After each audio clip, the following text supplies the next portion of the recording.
हमारे साथ हैं बीपीएससी के चेयरमैन अतुल प्रसाद। और जिस तरीके से परीक्षा के परिणाम आए हैं, इसको लेकर अब काउंसलिंग भी हो रहा है, काफ़ी कुछ बातें जो है वो आगे आई हैं, लेकिन इसमें कुछ लोग जो हैं और कुछ छात्र जो है वो प्रदर्शन कर रहे हैं, कुछ अपनी बात रख रहे हैं, कुछ भ्रांतियां भी हैं। तो वो स्पष्ट हो जाए कि आखिर क्या कुछ वस्तु स्थिति है। सीधे तौर पर हम जान लेते हैं कुछ बातें जो हैं बच्चों को लेकर, रिजल्ट को लेकर, परिणाम को लेकर छात्र जो है वो कई सारे आरोप जो है वो लगा रहे हैं। हाँ, ये तो मैं भी समझ रहा हूँ, कई लोग आरोप लगा रहे हैं। कुछ लोग बिना किसी जानकारी के लिए भी अंदाज से भी कई बातें बोल रहे हैं। सब लोगों को ये समझना होगा कि ये जो चयन की प्रक्रिया है, इसमें हम लोग जो परीक्षा फल निकाले हैं वो सशर्त है, कंडीशनल है। ये हमारे चयन की प्रक्रिया का एक पार्ट है कि हम पहले मेरिट लिस्ट के हिसाब से अपना रिजल्ट निकालें, जो कंडीशनल है, और इसके बाद ये डॉक्यूमेंट वेरिफिकेशन होगा, जो कि चल रहा है। लोगों की यह शिकायत जैसे सुनने में आ रही है कि बहुत से फर्जी भी इसमें सम्मिलित हो गए हैं, तो इसी को तो बाहर करने के लिए डीवी चल रहा है। हम भी तो यही चाहते हैं कि जो फर्जी हैं वो बाहर हो जाएं, और इसीलिए वो डीवी चल रहा है। और डीवी के दौरान जो लोग गलत पाए जाएंगे वो उछड़ जाएंगे। हमारा काम ये था कि जो भी लोग अभ्यर्थी ने जो दावा किया, उस दावा के आधार पर हमने एक मेधा सूची बनाया। अब उस मेधा सूची के आधार पर उसका दावा कितना सही है, कितना गलत है, इसकी ही जांच अब चल रही है। स्वाभाविक है कि जो सही पाए जाएंगे उनका योगदान स्वीकृत हो जाएगा, जो नहीं सही पाए जाएंगे उनका नहीं योगदान स्वीकृत होगा। तो अब इस पर अगर किसी को कोई विवाद है, कहना है, कुछ शिकायतें जैसे आ रही हैं कि गलत सर्टिफिकेट होने के बावजूद भी, जैसे बीएड का सर्टिफिकेट होने के बावजूद भी प्राथमिक में आ गया। तो लोगों को ये नहीं भूलना चाहिए कि जो करीब 10,000 लोग ऐसे भी थे अभ्यर्थी जिन्होंने बीएड और डिप्लोमा दोनों कर रखा है। अब अगर किसी ने अगर गलत तरीके से अगर दावा कर दिया कि वो हमारा जो है बीएड है, डिप्लोमा है हम, और डिप्लोमा का सर्टिफिकेट उसका नहीं है, तो वो बाहर हो जाएगा। तो स्वाभाविक है कि ऐसे मामले जो होंगे वो छंटेंगे। और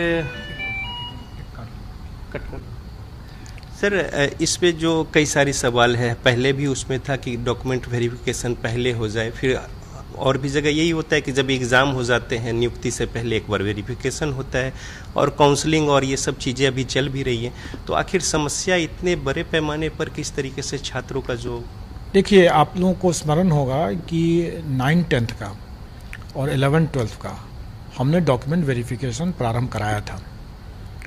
और यह भी स्मरण होगा कि उस समय शिक्षा विभाग के पदाधिकारी किसी और कारण से उसमें सम्मिलित नहीं हो पाए थे। जो हमारे डॉक्यूमेंट वेरिफिकेशन का जो एक्यूरेसी है वो उससे प्रभावित हुआ था।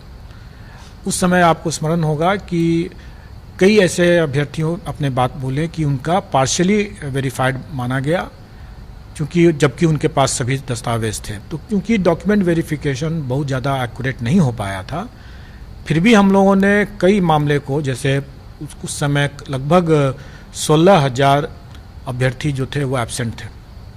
500 अभ्यर्थी ऐसे थे जिनका कि डॉक्यूमेंट असत्यापित हुआ, मतलब कि वेरीफाइड नहीं हुआ, गलत पाया गया। ऐसे जो भी मामले थे उनको हम लोगों ने यहाँ पर चेक किया, अपने पोर्टल से अपने आवेदन जो उन्होंने जमा किया था उसके साथ जो दस्तावेज जमा किया तो उसको चेक किया। उसमें से हम लोगों ने पाया कि कई ऐसे मामले हैं जो कि वाकई में गलत हैं, उनको छांट दिया। जैसे हम लोगों ने बड़ी संख्या में लोगों को यहाँ से छांटा भी है। पार्शियली वेरीफाइड में भी हम लोगों ने देखा कि कुछ मामले ऐसे हैं जो कि वाकई में जेन्युइन हैं या उनको बेनिफिट ऑफ डाउट दिया जा सकता है। ऐसी परिस्थिति में चूंकि इतने बड़े पैमाने पर हो रहा है सब कुछ, इसलिए हम लोग डायरेक्टली डॉक्यूमेंट वेरिफिकेशन नहीं कर सकते हैं। हम लोगों को कहीं ना कहीं सरकार के पदाधिकारियों और शिक्षा विभाग के पदाधिकारियों की मदद ले करके ही इसको संभव हो सकता है, जो कि हम लोग कर रहे हैं। हम लोगों ने मेरिट लिस्ट के हिसाब से जो लोग सफल हुए उनका हम लोगों ने सशर्त रिजल्ट दिया। डॉक्यूमेंट वेरिफिकेशन में जो भी गलत पाए जाएंगे वो हट जाएंगे। हम लोगों ने तो ये भी कह रखा है कि भाई जो डॉक्यूमेंट वेरिफिकेशन में अगर गलत पाए जाते हैं और अगर वो कदाचार की श्रेणी में आता है, मैं आपको उदाहरण दे सकता हूँ। जैसे अगर कोई दिव्यांग अभ्यर्थी अगर दिव्यांगता के आधार पर उसने परीक्षा दिया है और कल को अगर वो इसमें डॉक्यूमेंट वेरिफिकेशन में पाया जाता है कि वो दिव्यांग नहीं है, तो अगर वो अपने मेरिट पर भी अगर वो आ जाते हैं तब भी हम उसको कदाचार की श्रेणी में मानेंगे। क्यों? और इसका हमने अपने उल्लेख नोटिस में भी कर रखा है। ऐसा इसलिए कि दिव्यांगता के कारण से उसे परीक्षा में करीब 40 मिनट एक्स्ट्रा मिला था, प्रति घंटा 20 मिनट एक्स्ट्रा मिलता है। तो उसने तो 40 मिनट एक्स्ट्रा मिल करके तब इसने वो मेरिट हासिल किया है, तो स्वाभाविक है कि उसने गलत किया है वो, तो उसको कदाचार की श्रेणी माना जाएगा और वैसे केस में उसको न केवल इस परीक्षा से बाहर किया जाएगा बल्कि आगामी परीक्षाओं से भी वंचित किया जाएगा।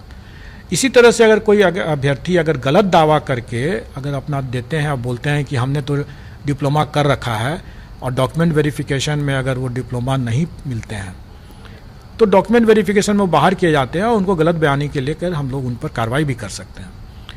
उसी तरीके से अगर किसी ने अगर अपना STET का सर्टिफिकेट दिया है कि 2019 का और वो बिहार के बाहर के निवासी हैं, तो अब ये कहना कि चूंकि वो बिहार के बाहर के हैं इसलिए उनका STET का वो सर्टिफिकेट गलत हो गया, तो ये तो अनुसंधान का विषय है।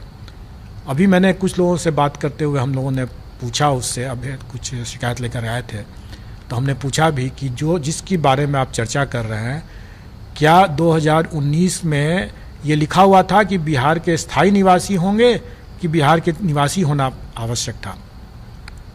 उसने देख करके विज्ञापन देख के बताया कि नहीं, बिहार का निवासी होना पर्याप्त था। तो बिहार के स्थायी निवासी और बिहार का निवासी दोनों में बहुत अंतर होता है। जो व्यक्ति 2019 के STET की परीक्षा दिया, संभव है कि वो उस समय बिहार का निवासी रहा हो और आज बिहार का निवासी नहीं है। अगर उसको बिहार के निवासी के आधार पर आज चूंकि वो नहीं है, ये मानते हुए कि उस समय भी नहीं था, अगर उसको बाहर कर दिया जाए तो ये उसके लिए नाइंसाफ़ी हो जाएगी। उसका सही तरीका यह है कि आज की तारीख पर उसको स्वीकृत करते हुए, मान्य करते हुए फर्दर उस पर इन्वेस्टिगेशन हो, अनुसंधान हो, जांच किया जाए कि वाकई में वो उस समय बिहार का निवासी था क्या नहीं था।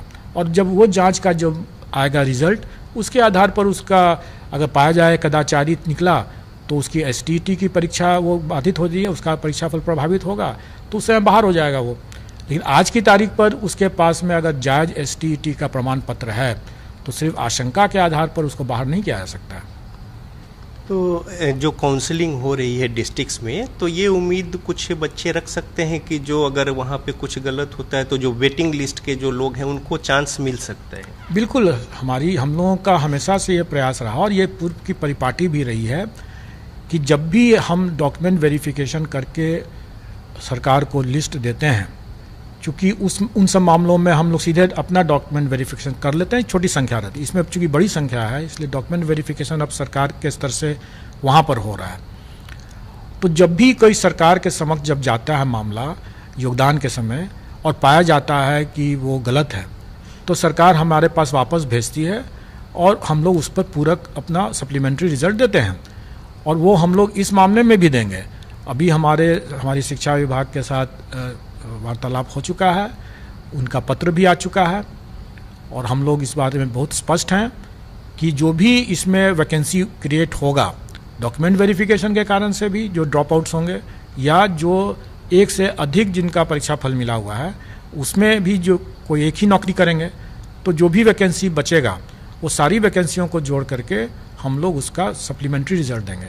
और मैं यहाँ पर इस बात को भी और स्पष्ट कर देना चाहूँगा कि मान लेंगे सप्लीमेंट्री रिजल्ट हम लोग देते हैं 5-6 हज़ार 7 हज़ार जितने लोग निकलता है उतना देते हैं, तो उनका भी इसी प्रक्रिया के तहत DV होगा, डॉक्यूमेंट वेरिफिकेशन होगा। और अगर उसमें भी अगर फिर से कोई अगर गलत पाए जाएंगे तो छंटेंगे और छंटने के बाद जो मान लीजिए 400-500 फिर से वैकेंसी क्रिएट होगा तो हम फिर से सप्लीमेंट्री निकालेंगे।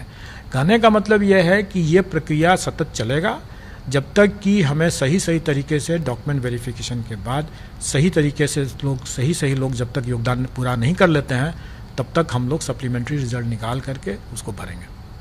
एक छोटी सी और बातें हैं, जो कंप्यूटर साइंस के जो परिणाम थे उसमें कुछ जो देरी हुई थी, इसको लेकर जो अभ्यर्थी थे उनके मन में कई सवाल था। जब परिणाम आ गए तब वो कई सवाल खड़ा कर रहे हैं और कुछ लोग अभी BPSC के गेट के बाहर भी कुछ लोग हैं, बच्चे जो हैं वो अपनी बातों को लेकर या प्रदर्शन या तमाम बातें, तो वैसे बच्चों को थोड़ा जो भ्रांतियां हैं या फिर उनके मन में जो शंका है उसको थोड़ा अपनी ओर से दूर कर दें। एक तो कुछ लोग आए थे मेरे समक्ष और मैंने उनको क्लियर भी कर दिया और आप अभी देखेंगे कि बाहर में अब कोई अभ्यर्थी नहीं है।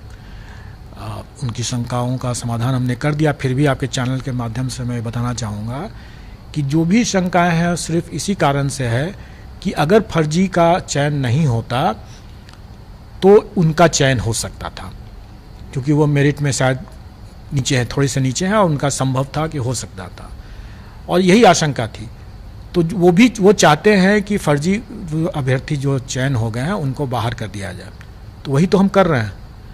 आखिर डॉक्यूमेंट वेरिफिकेशन का प्रोसेस भी तो इसीलिए है ना कि जो फर्जी जो कर चुके हैं, जिन्होंने जो दावा किया, हम उस दावा के आधार पर हम लोगों ने किया और उसका मेरिट लिस्ट बनाया, और अब हम उसका सेकंड फेज में उसका डॉक्यूमेंट वेरिफिकेशन चल रहा है। जो फर्जी होंगे बाहर हो जाएंगे, और जब बाहर होंगे तो जो वैकेंसी होगा हम भरेंगे उसको पूरक से। बहुत धन्यवाद। तो बीपीएससी के चेयरमैन अतुल प्रसाद जो प्रतिबद्ध हैं कि एक साफ सुथरी जो छवि है बोर्ड की, और साथ ही साथ जो यहाँ पे एग्ज़ाम लिए गए हैं निष्पक्ष, और मेरिट लिस्ट जो है मेधा सूची उसी अनुसार तैयार की जा रही है। इसमें कुछ अगर कहीं से अड़चन आती है या फिर जो वेरिफिकेशन है उसमें कुछ कमियां खामियां होती हैं तो फिर उसे दरकिनार कर प्रतीक्षा सूची में जो बच्चे हैं उन्हें वो अवसर मिलेगा। लिहाजा किसी तरह की कोई भ्रांति की ज़रूरत नहीं है, और अतुल प्रसाद चेयरमैन बीपीएससी स्पष्ट कह रहे हैं कि बिल्कुल पारदर्शी तरीके से परीक्षा ली गई है, और जो पद्धति तय की गई थी उसके अनुसार सारा कुछ तयशुदा नियम के अनुसार हुआ है, और आगे भी बीपीएससी इस बात को लेकर प्रतिबद्ध है। कैमरामैन राजेश के साथ रजनीश, जी मीडिया, पटना।